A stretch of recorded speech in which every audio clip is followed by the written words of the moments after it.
ልዑል ቶማስና ልዕልት አይናለም። ከዕለታት አንድ ቀን አንድ ደግ ንጉስ ነበር። ስሙም እስክንድር ይባላል። እኚህ ንጉስ በሀገራቸው ውስጥ በበጎነታቸውና በፍትሃዊነታቸው የተከበሩና የተወደዱ ነበሩ። ንጉስ እስክንድር ቶማስ የሚባል ብቸኛ ልጅ ነበረው። ልዑል ቶማስም በጣም ኃይለኛ ቆንጆ ልጅ ነበረ። በፈረስ ግልቢያና በሰይፍ ውጊያ የሚደርስበት አልነበረም። የሀገሩ ወጣት ልጃገረዶች ሁሉ ቶማስን ለማየት ይመኙ ነበር። ሆኖም የልዑል እድሜ ስለደረሰ አባቱ ንጉስ እስክንድር እንዲያገባና የንግስናን ኃላፊነት እንዲካፈል ፈለገ። ንጉሱም ለልጁ ምርጥ የሆነች ሙሽራ ለመምረጥ በጥንቃቄ ያስብ ጀመረ።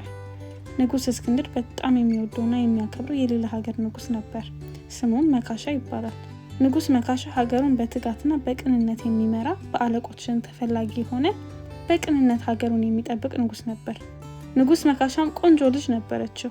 ስሟም ልዕልት አይናለም ይባላል። ልዕልት አይናለም በውበቷ ብቻ ሳይሆን በትምህርቷና በብልሃቷ የታወቀች ነበረች። ንጉስ እስክንድር ልዑል ቶማስንና ልዕልት አይናለምን ቢጋቡ ለሁለት ሀገራት ሰላምና ጥንካሬ እንደሚያመጣ እርግጠኛ ነበር። ስለሆነም ንጉስ እስክንድር ንጉስ መካሻን ልጁን ልዕልት አይናለምን ወደ ቤተ መንግስት ለእራት ጋበዛቸው።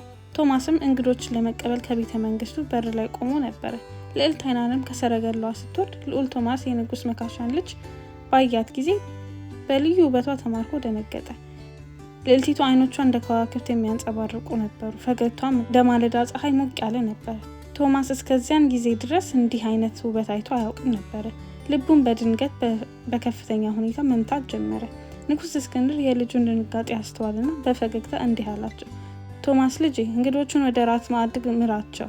ቶማስም ከድንጋጤው በመመለስ በፍጥነት ወደ ልዕልቲቱ ቀረበና በጨዋነት እጁን ሰጣት።